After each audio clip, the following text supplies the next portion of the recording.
Hello everyone, শুভ রথযাত্রার অনেক অনেক শুভেচ্ছা ও ভালোবাসা জানিয়ে আজকের এই ব্লগটা শুরু করছি। সারাদিন বৃষ্টি হওয়ার পর এখন বিকেলবেলার ওয়েদারটা দারুণ, গরম একেবারে নেই, তাই যাচ্ছি রথের মেলায়। শ্রী জগন্নাথ মহাপ্রভু এই বিশেষ দিনে নিজের গর্ভগৃহ ছেড়ে রথে চড়ে ভক্তদের কাছে পৌঁছে যান, আর আমরা এই বিশেষ দিনটাকে মহা সমারোহে পালন করি। সকাল থেকেই ছিল আকাশের মুখ ভার, সাথে টিপটিপ করে বৃষ্টি। দুপুরবেলায় মুষলধারে বৃষ্টি হয়েছে, তারপর থেকে ওয়েদারটা এখন ঠিক হলো। চলে এসেছি রথের কাছে, আর রথও তার আপন গতিতে এগিয়ে চলেছে। প্রাচীনকাল থেকেই রথ উৎসব পালিত হচ্ছে। সুপ্রাচীন হলো পুরীর রথযাত্রা, তারপর শ্রীরামপুরের মাহেশের রথ, আর এখন পশ্চিমবঙ্গের দীঘাতেও রথযাত্রা পালিত হচ্ছে। বন্ধুরা, আমি হাঁটতে হাঁটতে রথের একেবারে সামনে এসে পৌঁছেছি। নাও, ভিডিওর মাধ্যমে তোমরাও জগন্নাথ দেবকে মন ভরে দর্শন করে নাও।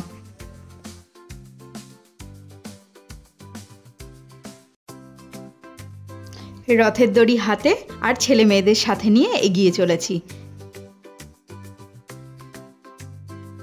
ওরা দুই ভাই বোন রথের দড়ি টানতে টানতে খুব মজাও পাচ্ছে, আবার থেকে থেকে খুনসুটিও করছে। এই দেখো বন্ধুরা, ছোট বড় সবাই মিলে মেতে উঠেছে এই রথযাত্রা উৎসবে। অসংখ্য মহিলারা এই বিশেষ দিনের জন্য বিশেষভাবে সেজে উঠেছে, আর রাস্তার মাঝখানেই তারা একে অপরের হাত ধরে আনন্দ ভাগ করে নিচ্ছে একে অপরের সাথে। আর অগণিত মানুষ রথের সাথে সাথে এগিয়ে চলেছে, আমিও তাদের সাথে পা মিলিয়ে এগিয়ে যাচ্ছি।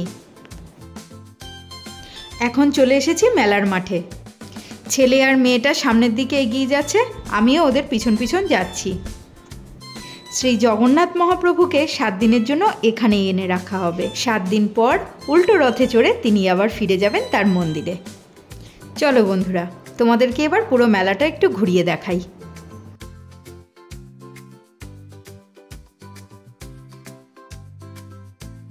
চলো, মেলা ঘোরা হয়ে গেছে, এবার বাইরে বেরিয়ে যাই। মেলা ঘুরে কিছু কেনাকাটা করে চলে এসেছি আমরা পিৎজা খেতে।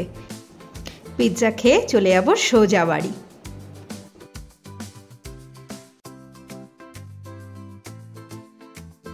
আজ আসি, দেখা হবে তোমাদের সাথে নতুন কোনো আরেকটা ইন্টারেস্টিং ভিডিও নিয়ে আমার এই চ্যানেলে।